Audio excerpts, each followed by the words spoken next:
اعوذ باللہ من الشیطان الرجیم بسم اللہ الرحمن الرحیم۔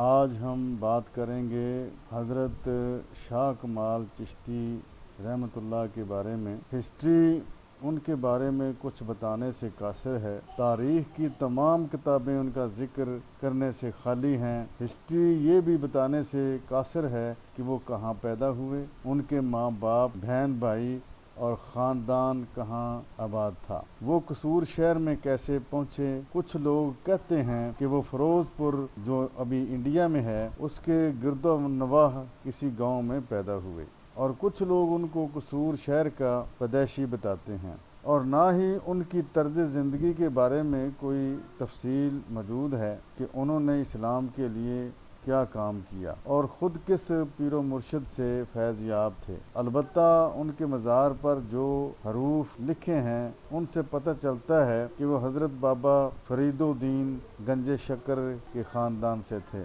دربار کے ماتھے پر جو الفاظ لکھے ہیں وہ یوں ہیں: حضرت بابا شاہ کمال چشتی خاندان گنج شکر۔ البتہ محمد اختر چشتی کی کتاب عمر فاروق و آل عمر فاروق میں حضرت شاہ کمال چشتی کا کچھ تذکرہ موجود ہے۔ اس کتاب کے مطابق آپ کا خاندان سیالکوٹ کی تحصیل پسرور کے ایک گاؤں کمال پور چشتیاں میں آباد ہے۔ بابا شاہ کمال چشتی کا سلسلہ 8 واسطوں سے حضرت بابا فرید گنج شکر رحمۃ اللہ علیہ سے ملتا ہے، جو یوں ہے: حضرت باغ شاہ فاروقی، حضرت مبارک شاہ فاروقی، حضرت شاہ علی فاروقی، حضرت نصیر الدین فاروقی چشتی، حضرت خیر الدین فاروقی چشتی، حضرت شاہ فاروقی چشتی، حضرت تاج الدین سرور فاروقی چشتی، حضرت بدر الدین فاروقی چشتی، حضرت بابا فرید الدین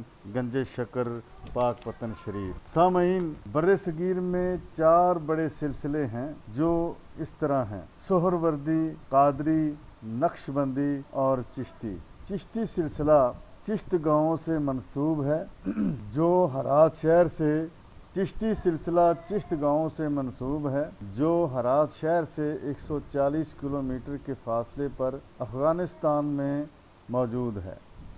سلسلہ چشت کے جد امجد ایک بزرگ صوفی ابو اسحاق شامی ہیں جو عرب سے اسلام کی تبلیغ کے لیے چشت آئے، اور 941 عیسوی میں ان کی وفات ہوئی۔ یہ سلسلہ بر صغیر میں جن واسطوں سے پہنچا وہ اس طرح ہے: حضرت خواجہ ابو اسحاق فاروقی شامی چشتی، حضرت ابو احمد ابدال فاروقی چشتی، حضرت ابو یوسف بن سامان چشتی، حضرت مودود فاروقی چشتی، حضرت حاجی شریف الدین زندانی فاروقی چشتی، حضرت عثمان ہارونی فاروقی چشتی۔ سامعین، 1141 سے 1230 تک غلام معین الدین چشتی اجمیر شریف والے، اور 1173 سے 1228 تک حضرت قطب الدین بختیار کاکی رحمۃ اللہ علیہ دہلی، اور 1773 سے 1266 تک حضرت بابا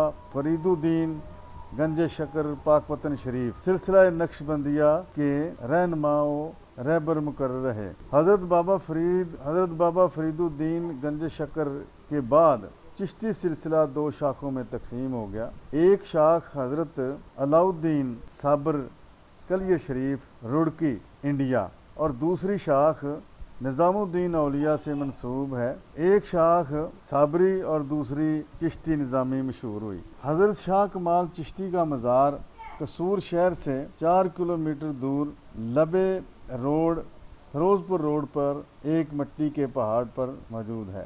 حضرت شاہ کمال چشتی کا مزار قصور شہر سے کچھ فاصلے پر فیروز پور روڈ کے اوپر واقع ہے، جو کہ قصور میوزیم کے اور کچہری سے تھوڑے فاصلے پر موجود ہے۔ یہ مزار ایک مٹی کے پہاڑ پر موجود ہے۔ 200 سے 250 سیڑھیاں چڑھ کر مزار پر حاضری کا شرف ملتا ہے، اور کافی کھلا ایریا اوپر موجود ہے جہاں سے میلوں دور تک نظارہ کیا جا سکتا ہے۔ قصور شہر کا ویو بھی بڑا خوبصورت نظر آتا ہے۔ ہر سال ان کا عرس بڑے جوش و خروش سے منایا جاتا ہے۔ کئی سو لوگ ہر روز